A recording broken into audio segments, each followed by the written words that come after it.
हम लोग श्रीमद् भागवतम के तीसरे स्कंद के 18वें अध्याय के 11वें श्लोक को पढ़ रहे हैं और हम लोग भगवान के प्रत्युत्तर को सुन रहे हैं जो वह हिरण्याक्ष की बातों को सुनने के बाद बोले हैं। और क्योंकि हिरण्याक्ष के वचनों में दो अर्थ थे, एक यथाश्रुत अर्थ और दूसरा था सारस्वत अर्थ। सारस्वत अर्थ में भगवान की स्तुति हो रही थी और यथाश्रुत अर्थ में भगवान की निंदा हो रही थी। तो भगवान दोनों प्रकार से उत्तर दे रहे हैं। जो उत्तर देंगे उसमें एक कटाक्ष होगा और एक अनुमोदन होगा। वे अच्छा बोल रहे हो, अच्छी बात आपने कही है। तो यहाँ पे हमने 10वें में सुना था, श्री भगवान उवाचा सत्यम वयम भुवन गोचरा मृगा युष्मद विधान मृगये ग्राम सिंहान न मृत्युपाशै प्रतिमुक्तस्य वीरा विकथनम तव घृणन्त्य भद्र। श्री भगवान ने कहा सत्यम वयम, वो मतलब अरे सत्य ही कहते हो। हम लोग हम मतलब भगवान कह रहे अपने लिए बोले हम तो वन के जंगली पशु ही हैं।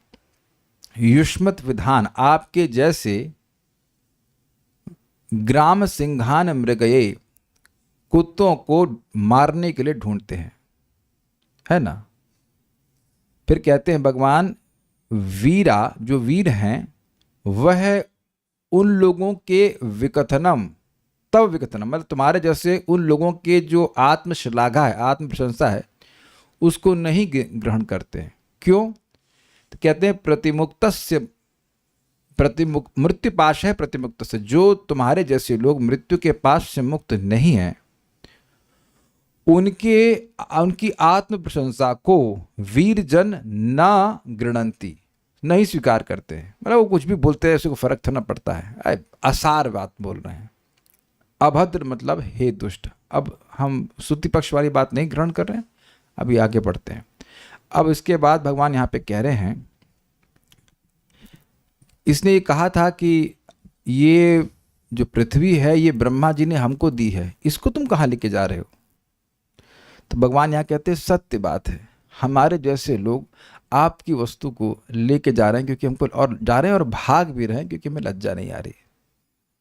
फिर भी लेकिन अब देखिए किसी तरह से हम टिके हुए हैं, क्योंकि आप जैसे बलशाली से युद्ध करके या कह सकते हैं झगड़ा करके हम जाएंगे कहाँ। मतलब जहाँ जाइएगा हमें पाइएगा। तो आप हम जहाँ जाएंगे वहाँ पे आपको पाएंगे, तो भागने का तो मतलब है नहीं। अब ये जैसे तैसे करके आपसे युद्ध कर लेते हैं, क्या कर सकते हैं। ये हमारा युद्ध करने का सामर्थ्य नहीं है। ये सब कटाक्ष चल रहा है कि पिछले श्लोक में उनको ग्राम सिंहा कह दी, कुत्ता कह दी। तो ऐसा नहीं कि भगवान भयभीत हैं, लेकिन एक कटाक्ष चल रहा है कि भाई अब आपके जैसे बलशाली से हमने युद्ध मोल ले लिया है तो हम कहाँ जाएंगे। तो भागने से तो फायदा कुछ है नहीं। अब यहीं यद्यपि हम आपसे युद्ध करने में समर्थ नहीं है, ये समझे, इसका ये कटाक्ष कहा जा रहा है। इसे काकोक्ति कहते हैं। काकोक्ति मतलब जो बोल रहे हैं उसकी टोन की वजह से,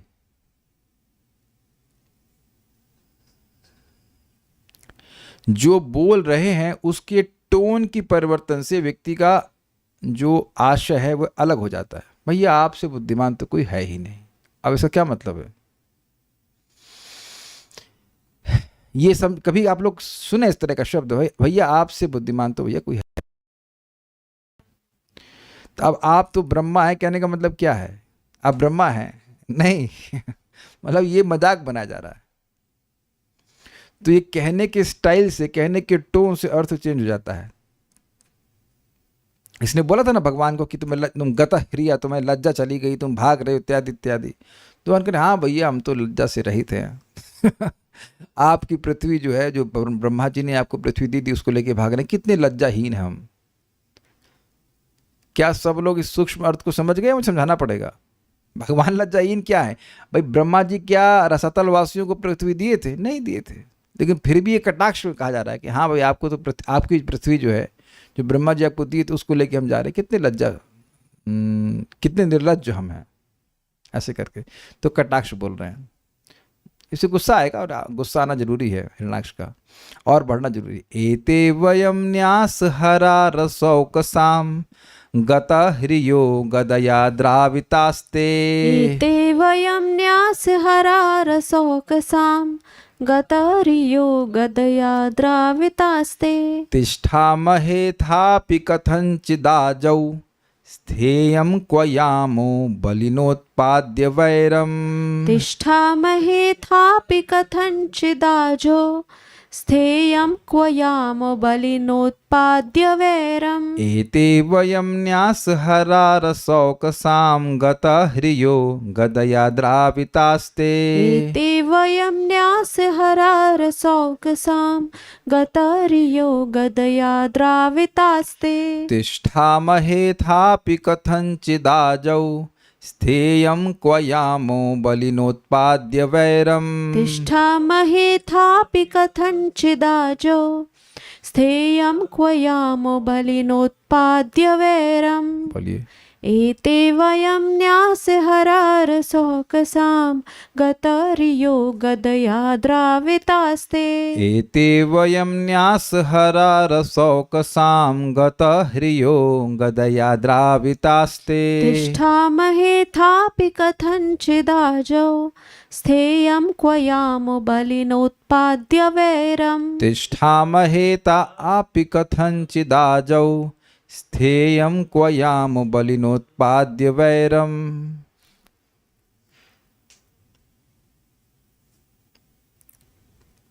निसंदेह मैंने मतलब भगवान वराहदेव कह रहे हैं, रसातल वासियों की धरोहर चुरा ली है। क्यों भाई, ये सही बोल रहे हैं? ये कटाक्ष कर रहे हैं भगवान। क्या पृथ्वी रसातल वासियों की है? नहीं है। पृथ्वी किसकी है? भगवान की है। अच्छा, दूसरी बात, क्या ब्रह्मा जी अगर आपको याद हो ये बात, तो ब्रह्मा जी ने सबकी योग्यताओं के अनुसार अलग अलग लोकों का निर्माण किया है। याद है, हम लोग कहीं दूसरे स्कंद में कहीं पढ़े थे ना, ब्रह्मा जी ने अलग अलग लोगों को अलग अलग प्रकार के अलग अलग प्रकार के लोगों के लिए निर्माण किया था। ये हम लोग पढ़े थे, कहीं एक श्लोक आया था। तो ब्रह्मा जी ने पृथ्वी को रसातल वासियों को दिया था। Yes no? यस। तो यस कैसे भाई, नहीं दिया था, ये झूठ है।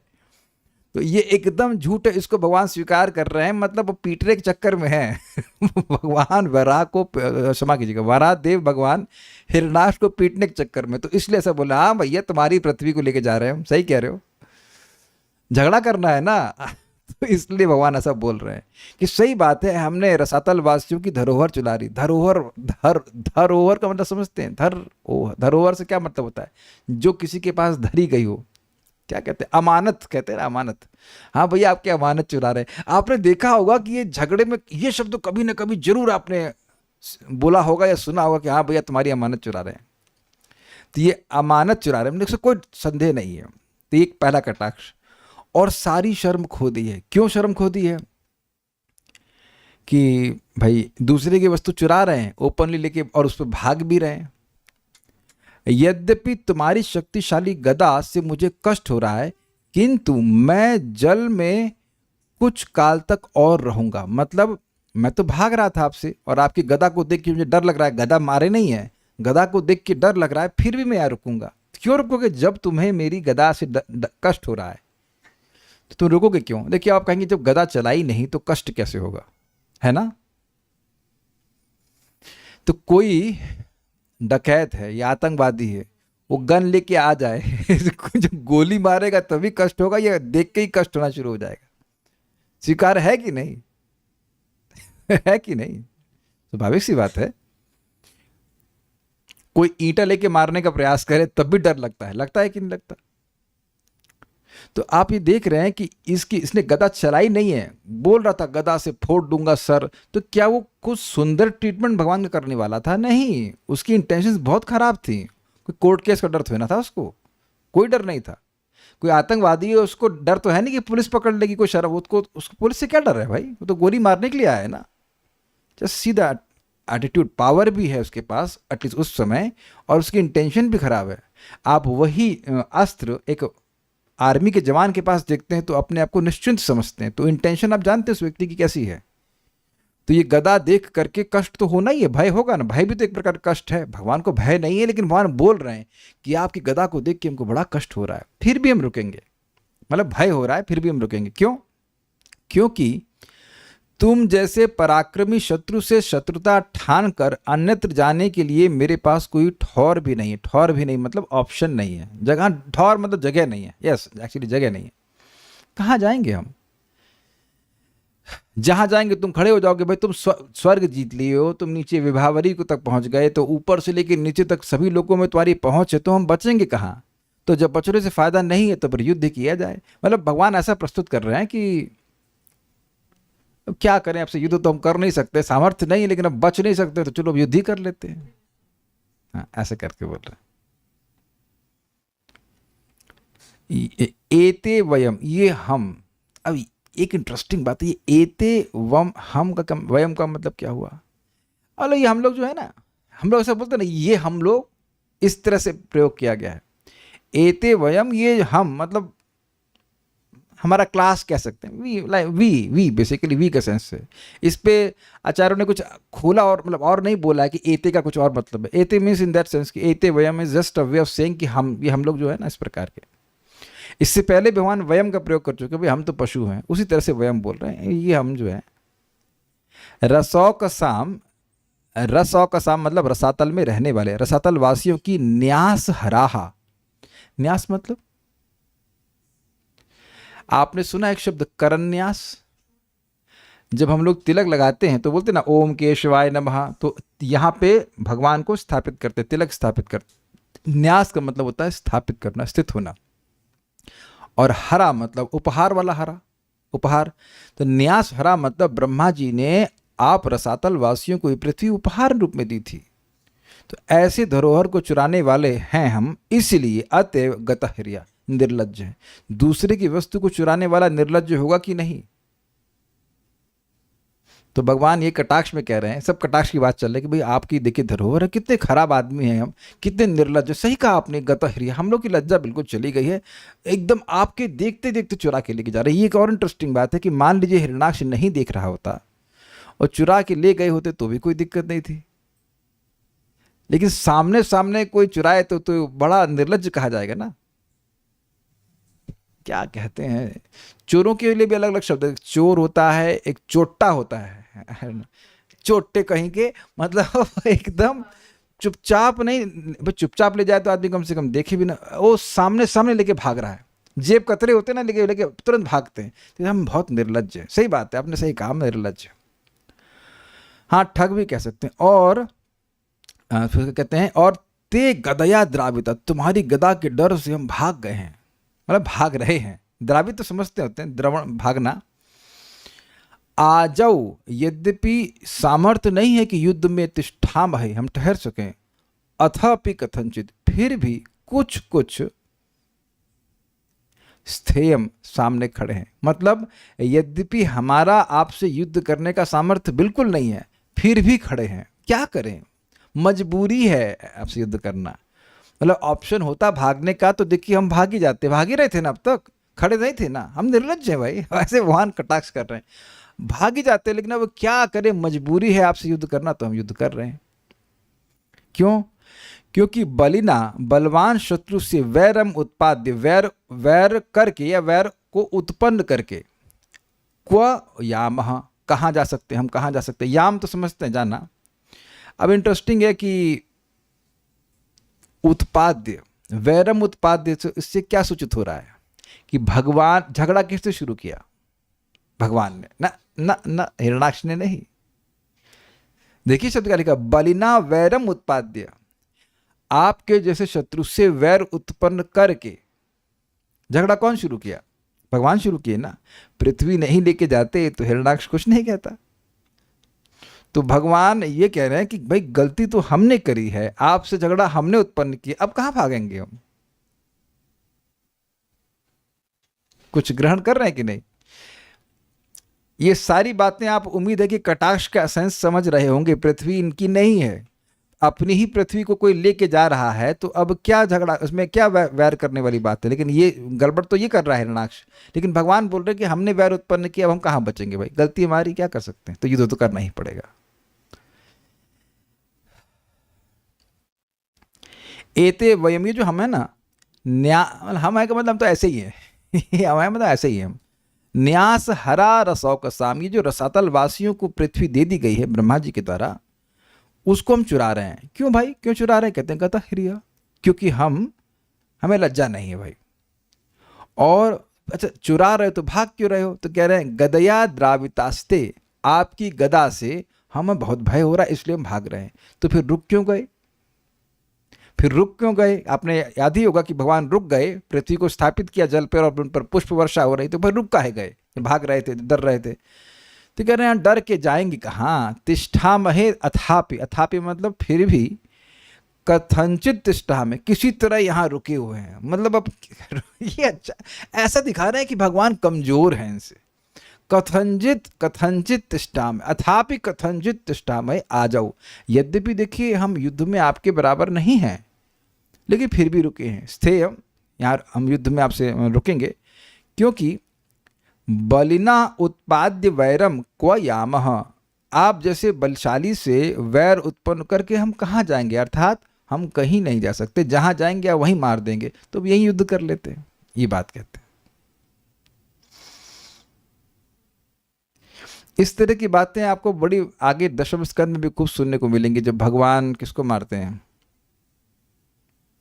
पौंड्रक को मारते हैं। वो लेटर भेजता है, देखो मैं भगवान वसुदेव हूँ, मैं जगत को उद्धार के लिए आया हूँ, तुम मेरा अनुकरण मत करो, मेरी शरण में आ जाओगे तो मैं माफ़ कर दूंगा, बहुत। और जब वो लेटर सुना रहा था उनका दूत, सब यदुवंशी हंस रहे थे, भगवान भी हंस रहे थे। और भगवान उसको लिखते, तुम्हारे जैसे मेढक को खाने के लिए मैं सर्प के समान हूँ, इत्यादि इत्यादि।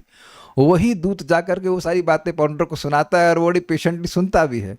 फिर आगे जा करके जब युद्ध होता है तो भगवान खूब गाली देते हैं। गाली मतलब ये गाली मीन्स चिल्लम चिल्ली होती है, इसे गाली गलौच होता है।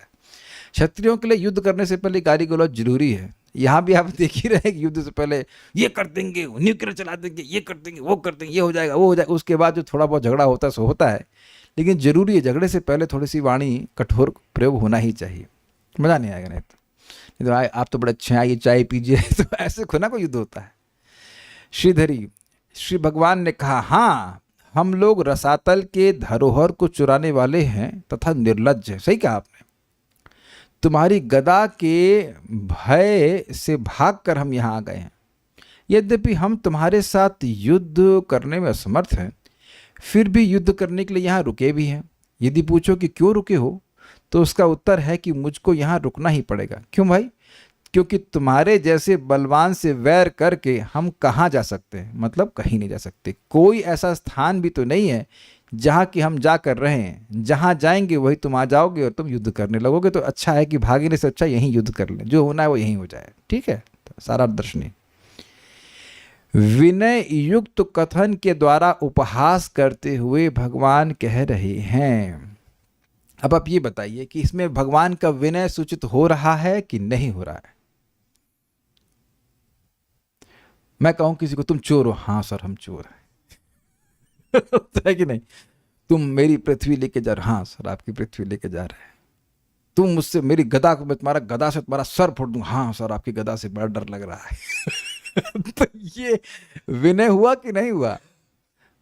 कभी झगड़ा हो और आपको सामने वाला बोले हाँ आप जो कह रहे हो सब सही कह रहे हैं, मेरी गलती है, इत्यादि इत्यादि, तो उसको विनय ही कहा जाएगा कि नहीं?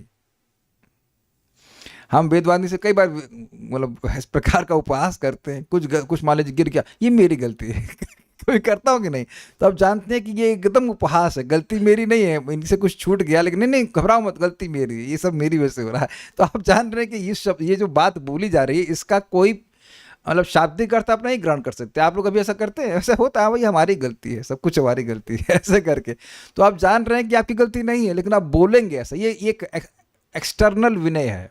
भगवान क्यों विनय दिखाएंगे असुर के सामने? बट अगर नहीं दिखाते तो हमारे लिए कुछ बात करने के लिए होता, कोई मजा आता? नहीं आता ना। Krishna does all this things. उम्मीद है कि आप उपहास समझ पा रहे हैं।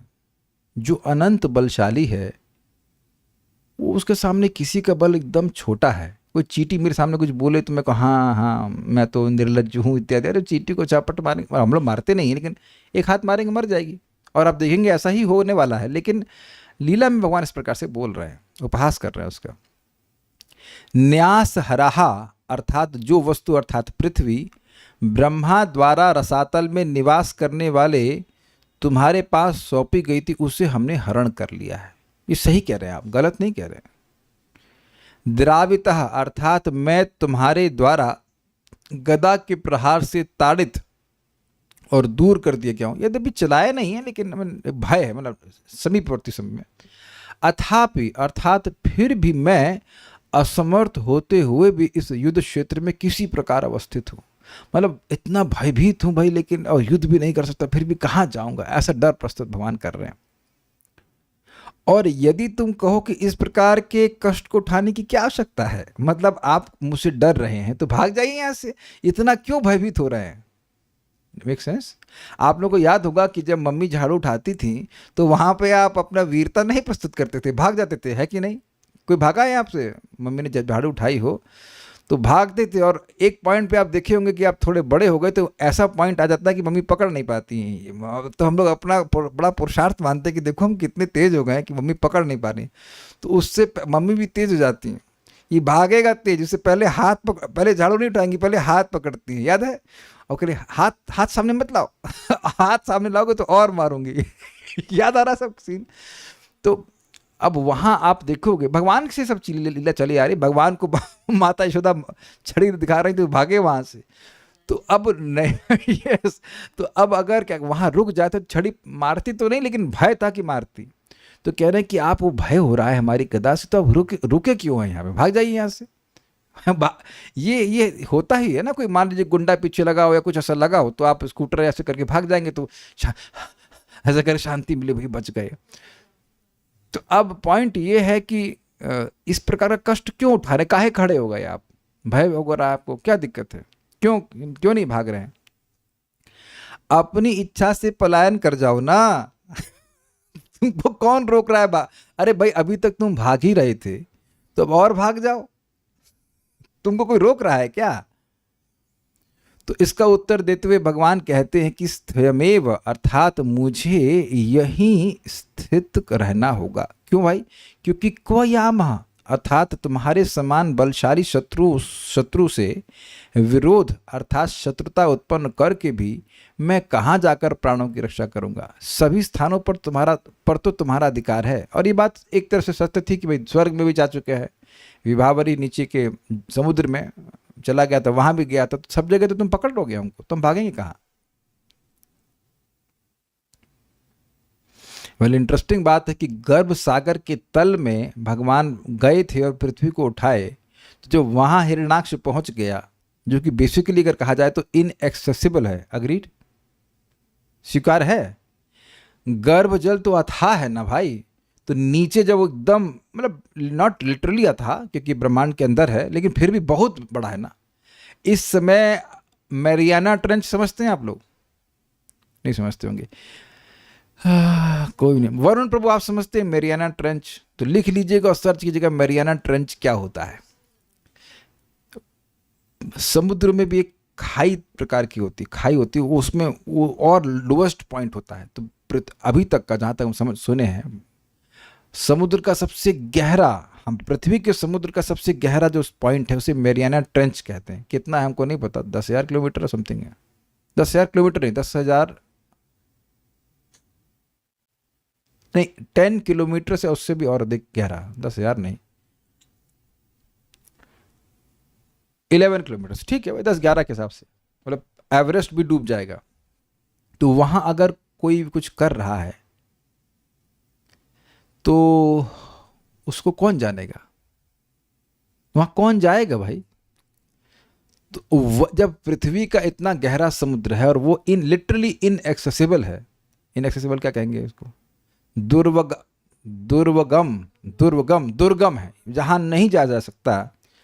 तो अब गर्भ जल का कितना कठिनाई होगी, जरा विचार कीजिएगा आप, थोड़ा समझिए। जल का प्रेशर बनता है, केवल सांस लेने की प्रॉब्लम यही बात नहीं है, वो प्रेस कर देगा, खत्म कर देगा, हड्डी पट्टी चूर कर देगा। तो अब गौर समझे बात को, ये फिजिक्स पढ़ी जानी चाहिए, फिजिक्स के बिना बड़ी दिक्कत है भाई थोड़ा सा फिजिक्स का कोर्स करके आइए तो मेरी लैंग्वेज समझ में आएगी। This is BTech BTech class. कुछ समझ रहे हैं? हमारे ऊपर हवा का प्रेशर समझते हैं, एयर प्रेशर है, उसी तरह भाई जल का प्रेशर होगा कि नहीं होगा? वो बढ़ता जाएगा। तो अब उतने 10 किलोमीटर में कितना प्रेशर बन जाएगा। और गर्भ जल में तो पृथ्वी समाई हुई है, विचार कीजिए, गर्भ जल में पृथ्वी कहाँ है कोई पता नहीं, तो उसमें जल का प्रेशर कितना होगा। तो अब वहां हिरण्याक्ष को कोई कठिनाई नहीं हो रही है। तो जब वहां वो पहुंच गया तो फिर अब बाकी क्या। यहां देखिए कितनी कठिनाई परिश्रम हो रहा है कि चंद्रमा में चंद्रयान और क्या क्या करके जाएंगे, कितना परिश्रम हो रहा है, और ये स्वर्ग पहुंच गया था। तो इतना पराक्रम है कि अगर किसी को ढूंढना होगा तो कहीं भी ढूंढ लेगा। तो हम तुम्हारे बचने का फायदा क्या, भागने का फायदा क्या होगा, बच तो पाएंगे नहीं, जहां जाएंगे तुम पकड़ लोगे। तो इसलिए अच्छा यही युद्ध कर ले, ये बात भगवान कह रहे हैं। अच्छा, अब अन्य पक्ष से देखा जाए तो इस प्रसंग का अर्थ इस प्रकार है, ये बड़ा अच्छे अर्थ है, देखिएगा। रसातल वासी असुरों द्वारा भी न्यास हरा, अर्थात भक्ति भाव द्वारा समर्पित पूजा और उपहारों को मैं स्वीकार कर लेता हूं। ये क्या हुआ? भगवान ये कह रहे हैं कि हाँ भाई, ये पृथ्वी जो है ये आप लोगों की ही है, लेकिन आपने मुझे न्यासित किया है, उपहार स्वरूप मुझे दिया है।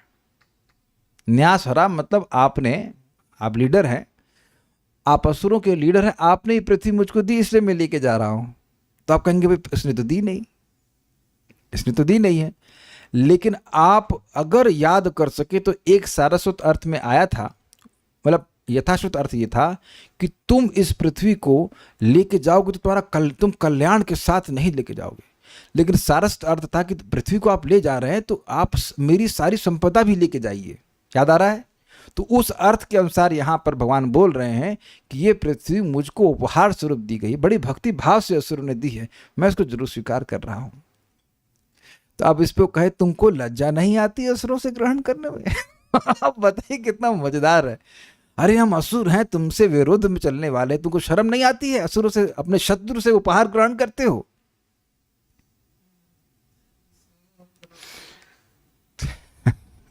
अरे भाई देखिए, आप हमें एक उदाहरण दे रहे तो शायद समझ जाएं। अब इस समय कोई भारतीय पाकिस्तान की टी शर्ट लेकर के आए कि इस पर लिखा है पाकिस्तान, तो उसको अच्छा तो नहीं मानेंगे ना, कुछ स्वीकार है ना। कहे कि ये टी शर्ट कहाँ से मिली है, वो पाकिस्तान ने, वहाँ के सैन्य जनरल ने हमको दी है, तो अच्छा तो नहीं मानेंगे भाई। दुश्मन लोग मान रहे हैं कि दुश्मन है, तब तो दुश्मन की दी कोई वस्तु को आप उपहार के रूप में नहीं स्वीकार करते हो ना। कभी कभी लोग कहते हैं उस घर का, अरे उस घर का तो हम पानी भी नहीं पिएंगे। कल्याणपुर समझ नहीं पा रहे लगता है। ये कितने लोगों को ये फ्रेज समझ में आ रहा है? कभी सुने अरे तुम्हारे घर का या उस घर का तो हम पानी भी नहीं पिएंगे? सुमेध प्रभु सुने हैं, ठीक है, राधा रमन प्रभु और सभी लोग सुने हैं। सब लोग लग रहा है घर गृहस्थी वाले हैं तो सब समझ रहे हैं, हम वही एग्जाम्पल देते हैं। अरे वाह, संतोष कृष्ण प्रभु सुने, very good. So what is the point? क्या वहां के पानी में जहर घोल के देगा? लेकिन उससे इतना वैमनस्य है कि उसका हम कोई वस्तु स्वीकार नहीं करेंगे।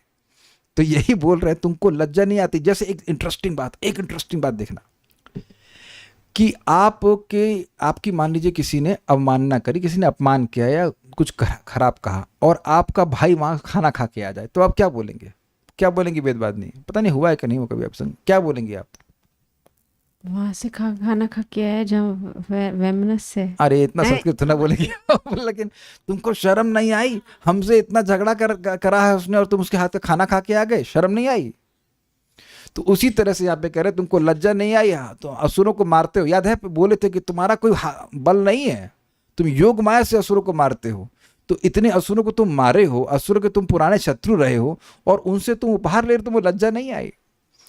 तो उस पर भगवान कहते हैं गतः ह्रिया। गतः ह्रिया मतलब जिसकी लज्जा चली गई है। किस लिए चली गई है? अर्थात भक्तों के प्रति वात्सल्य भाव के कारण मैं उसमें लज्जा का अनुभव नहीं करता, यह भाव है। बहुत मजेदार है भाई, समझे? असुर है, ठीक है। जैसे मान लीजिए हिरण्यकश्यपु, तो हिरण्यकश्यपु ने निरंतर भगवान नरसिंह देव का या भगवान विष्णु का विरोध किया कि नहीं किया? लेकिन प्रहलाद तो भक्त है ना, तो प्रहलाद अगर कुछ अर्पण करेंगे तो क्या भगवान नहीं स्वीकार करेंगे? असुर भी अगर भक्ति भाव से देगा तो स्वीकार कर लेंगे, इसमें लज्जा की क्या बात है। हमको इस बात पे याद आ रहा है, पत्रम पुष्पम फलम तोयम। दुनिया के सारे पत्रम पुष्पम फलम तोयम भगवान ही बनाए हैं, और उनकी सेवा में लक्ष्मी जी भी लगी पड़ी हैं, एक नहीं हजारों। फिर भी कह रहे हैं कुछ दो, पत्ता दे दो, या फल दे दो, या जल दे दो, कुछ तो दो। कोई आपके घर में आके पत्ता मांगे तब पत्ता मांग रहे हैं यार, बड़ा अजीब सा लगेगा ना, वह भी अगर नाट्य व्यक्ति हो तब।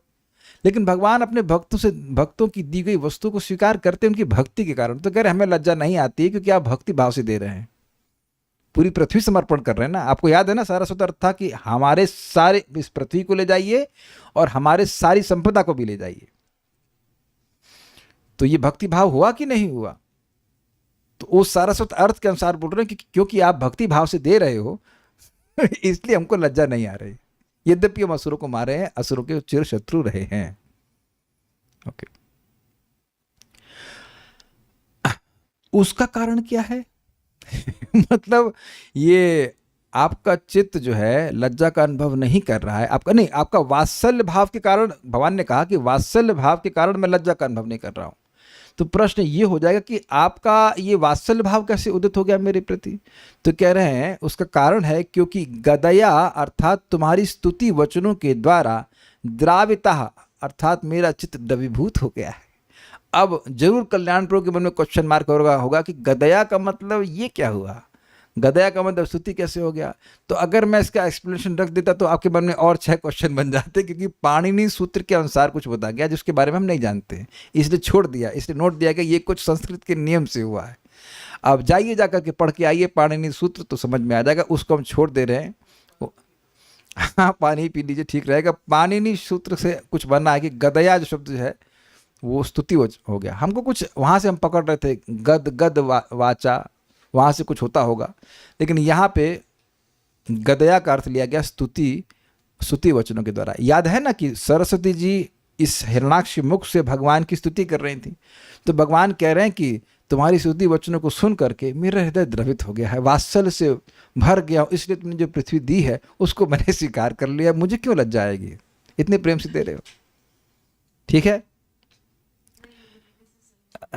तो अब आगे देखते हैं। अथापि अर्थात फिर भी तुम्हारे साथ युद्ध में मैं तिष्ठामहे, तिष्ठ मतलब बैठना अर्थात डटा रहूंगा, और अपने बल के उत्कर्ष को प्रकाशित करूंगा, यह अर्थ है। तुम सब कुछ दे रहे हो फिर भी युद्ध चाहते हो, ठीक है, तो युद्ध चाहते हो तो मैं युद्ध भी दूंगा।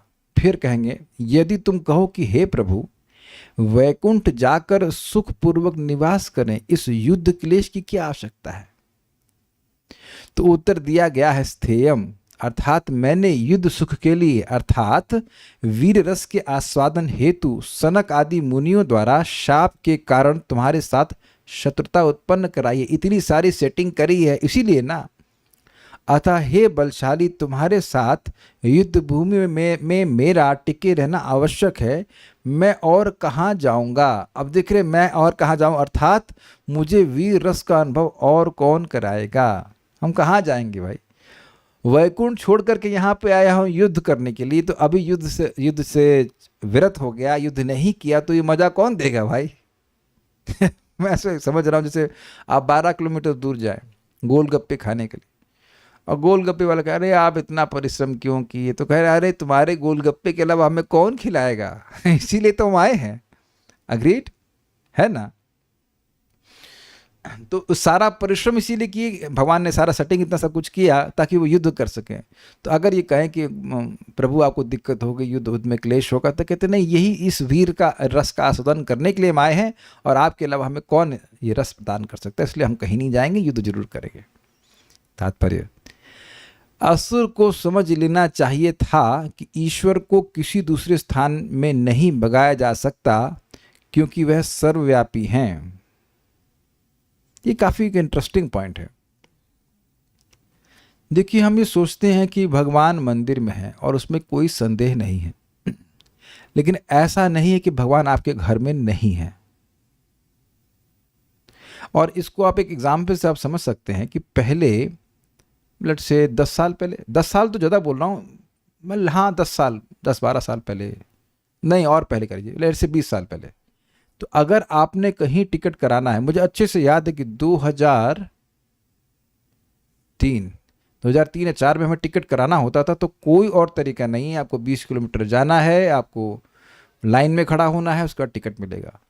एकदम अच्छे से मुझे आज याद आ रहा है, हम साउथ इंडिया में खड़े थे और टिकट करा रहे थे वापस लौटने के लिए। There is no other way, no, नास्ती व नास्ती व नास्ती। तो क्या कोई सोचा था कि यहाँ घर बैठे बैठे आप देख लो कि कौन सी ट्रेन कहाँ जा रही है और नो टिकट है कि नहीं है। आप ये देख रहे हैं कि कितना अंतर आ गया है परिश्रम में।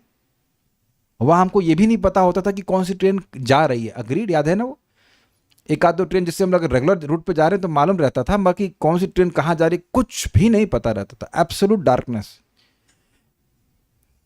मुझे अच्छे से याद है, हम वैष्णो देवी जा रहे थे, 97 की बात है, मेरे पिताजी लेके जा रहे थे, तो 1 घंटा देरी से आने की संभावना है, फिर थोड़ी देर फिर 1 घंटा देर, 9 घंटा लेट हो गई। मैं पड़े हुए हैं। आजकल आप देख लीजिए कितने आराम से आप यहीं फोटो से सॉरी फ़ोन से मालूम कर सकते हो। तो टेक्नोलॉजी भी ऐसा कर दे रही कि वही सुविधा जिसके लिए आपको जाना पड़ता वो आपके घर में अवेलेबल है, ना कोई लाइन लगाना ना कुछ लगाना। तो क्या भगवान के पास सामर्थ्य नहीं है? कुछ कुछ मैं दृष्टांत के द्वारा समझाने का प्रयास कर रहा हूँ। बात हमारी भक्ति की है। हाँ, हम मंदिर जाते हैं तो बहुत से भक्तों को देखते हैं तो हमारी श्रद्धा और स्ट्रांग हो जाती है, लेकिन आप ये नहीं कह सकते हैं कि मंदिर और घर में अगर आपके विग्रह हैं, भगवान को भोग लगाते हैं तो भगवान भोग स्वीकार नहीं करते हैं। It is as good as serving in temple. और प्रभुपाद एक प्रवचन में कह रहे हैं, ऐसा नहीं है कि हम केवल मंदिर बनाते रहें, मंदिर बनाने के लिए मना नहीं कर रहे हैं, लेकिन ऐसा नहीं कि हम केवल मंदिर बनाना चाहते हैं, हम चाहते हैं कि हर व्यक्ति का घर मंदिर के समान हो। जो मंदिर का वातावरण है वही उसके घर में होना चाहिए। ये बात प्रभुपाद स्पष्ट बिल्कुल कह रहे हैं। तो ये एक इंटरेस्टिंग पॉइंट है कि कभी कभी कोई व्यक्ति कहेगा कि मान लीजिए भाई भगवान की व्यवस्था से वो अमेरिका में रह रहा है, तब तो क्या भगवान उसके लिए इनएक्सेसिबल है? क्या भगवान वहाँ पे नहीं है? जगन्नाथ मंदिर में जब प्रभुपाद जी के शिष्यों को नहीं जाने दिया गया तो प्रभुपाद भी नहीं गए और उन्हें बोला कि ये जगन्नाथ है कि पुरी नाथ है? आप कह रहे हो कि जगन्नाथ हैं, जगत के नाथ हैं, तो जगत में तो सभी लोग आ गए ना, सभी लोग। भाई नहा धो के कोई भी जा रहा है तो उसको जाने देना चाहिए भगवान का दर्शन करने के लिए। तो एक तरफ आप कहते हो जगन्नाथ और दूसरी तरफ कहते हो कि पूरी, मतलब बिहेव कर रहे हो पूरी नाथ या फिर हिंदू नाथ। ये एक विचारणीय बात है। इसीलिए प्रभुपाद जगन्नाथ जी के विग्रह बना करके, आपको पता ही है, पूरे विदेश में प्रचार कराए। तो ये वो स्थापित किए कि वाकई जगन्नाथ हैं। तो अब देख रहे हैं कि व्यक्ति बोल रहा है, सेवा कर रहा है, लेकिन मन में भावना कुछ और है। ये गलत है। भगवान सभी जगह है। असुर अपनी देखिए ये प्रमाण क्या है, ध्रुव महाराज तो मंदिर में नहीं थे ना। देखिए एक बात ध्यान दीजिएगा, मैं ये बिल्कुल नहीं कह रहा हूँ कि मंदिर नहीं जाना चाहिए। मंदिर का बहुत बड़ा प्रभाव होता है, वहाँ भगवान की सेवा बड़ी अच्छी प्रकार से होती है, तो लोग जाते हैं तो बड़ा विश्वास बनता है, वो तो है ही। लेकिन क्या ध्रुव महाराज को भगवान मंदिर में मिले थे? वो तो वन में मिले थे। उनको बोला था कि मिट्टी से आप बना लो भगवान के विग्रह। वो कहाँ, उनके पास तो कोई बहुत सुंदर कार्व्ड विग्रह भी नहीं थे। जो भी अपने बच्चा जो भी हिसाब से बनाएगा, लेकिन भगवान की भक्ति भाव होने से भगवान देखिए उनको प्रकट मिल गए। ये बात है। असुर अपनी अधिकृत भूमि को अपनी हाँ, एक और बात मैं कहूँगा। एक भक्त ने कहा, मुझसे पूछा कि प्रभु जी, शास्त्र तो कहते हैं कि पेंट के रूप में, मणि में, लकड़ी में और मेटल से, पत्थर से, कैसे भगवान 8 प्रकार से भगवान का विग्रह बना सकते हैं। तो ऐसा क्यों कुछ भक्त कहते हैं कि जो विग्रह है मतलब वह मूर्ति ही विग्रह है और फोटो विग्रह नहीं है? तो हमने कहा भाई जो कहते हैं वो पूछो उनसे जाकर के। तो समझ गए वो। भाई आप खुद शास्त्र कोट कर रहे हो। यह भी कहा है कि मन में भी अगर आप भगवान का स्मरण करते हैं तो मनोमय भी भगवान का विग्रह होता है। तो अब फोटो विग्रह नहीं है तो फिर है क्या, ये बताइए। हाँ, ये सत्य बात है कि अगर आपके पास विग्रह है, इन द सेंस की मूर्ति है, तो आप उनकी ड्रेसिंग भी कर सकते हैं, आप you can do more service. ये सत्य बात है। लेकिन फोटो में क्या भगवान नहीं है? क्या भगवान फोटो में अपने सेवा, अपने मतलब जो भोजन आप अर्पण करते हो, जल अर्पण करोगे, उसको नहीं स्वीकार करेंगे? तो ये कहाँ से सीख लिया किसी ने? तो अगर एग्जैक्ट शब्द विग्रह मतलब रूप लिया जाए तो रूप तो फोटो में भी है ना। भाई शास्त्र तो कह रहा है ना, पेंट और मतलब स्टोन या मणि में आप अंतर कैसे देखने लग गए? तो जो अंतर देख रहा है तो फिर वो तो किसी चीज में भी भगवान को नहीं देखेगा। तो कंफ्यूजन रहता है लोगों का, शास्त्र के अनुसार स्वीकार करना चाहिए। अगर भगवान का फोटो है और आप प्रणाम कर रहे हैं तो भगवान को नहीं जाता है? हाँ या ना, जाता है, इज इट नॉट? तो ये बड़ी अजीब सी लोगों की धारणा मन में रहती है। देखिए, जब भगवान की स्मृति भगवान से अभिन्न है, you know that words, remembrance of Krishna is actual fact. ये सब लोग समझते हैं इसका मतलब। अगर आप यहां पे किसी का स्मरण कर रहे हैं तो वो आपके साथ नहीं है, आप उसका स्मरण कर रहे हैं। लेकिन जब भगवान का स्मरण कर रहे हैं तो भगवान वहां पे हैं। ये भेद है भगवान में और सामान्य व्यक्ति में। तो ये बात थोड़ा समझना चाहिए कि ऐसा कोई स्थान नहीं है जहां भगवान नहीं हो। ये बात है। असुर अपनी अधिकृत भूमि को अपनी संपत्ति मानते हैं, किंतु वास्तव में प्रत्येक वस्तु पूर्ण पुरुषोत्तम भगवान की है। वह जब चाहे कोई भी वस्तु ले सकता है, मतलब you can snatch it away, मृत्यु सर्वहरस चाहम इत्यादि। इसीलिए जब भी हमारे पास वस्तुएं हैं और हम सो कॉल्ड हमारे नाम पर भी हैं, स्मरण रखना चाहिए कि वस्तुएं भगवान की हैं। वस्तु से मेरा मतलब है शक्ति भी, बोलने की शक्ति, सोचने की शक्ति, कुछ और भी करने की शक्ति, सब कुछ भगवान की है। और सबसे बड़ा लाभ होगा अगर उनको हम भगवान की सेवा में नियोजित करें। अभी मैं क्लास के पहले ही सोच रहा था, माधुर कादम्बनी ने वो सुना था ना कि अहम हरे ताव पादेक मूलम। तो वहाँ महान भक्त वृत्तासुर की अभिलाषा क्या है? भगवान, मैं अपनी वाणी से, अपने मन से और अपने शरीर से आपकी सेवा कर सकूं।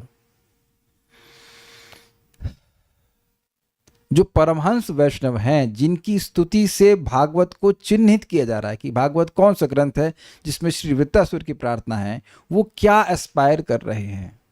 एस्पिरेशन देखिए, एंड थिंग्स वेरी सिंपल। अभी आप भगवान के बारे में सुन रहे हो, मैं भगवान के बारे में बोल रहा हूँ, ये बात बहुत नॉर्मल लगता है ना।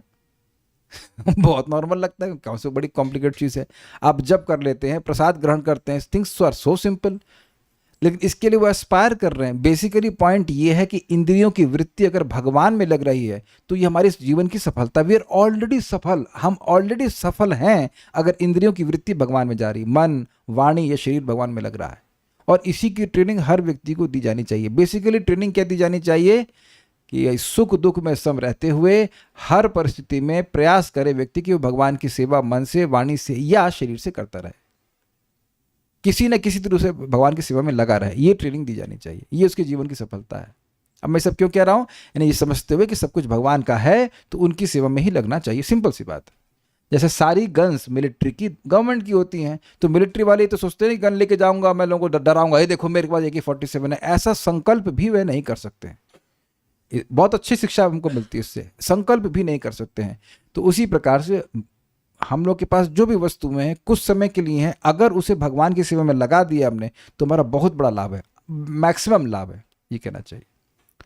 कोई प्रश्न तो है नहीं यहाँ पे, तो मैं रुक जाता हूँ। Stop here. श्रीमद् भागवतम की जय, श्रील प्रभुपाद की जय, निताय गौर प्रेमानंदे। Thank you.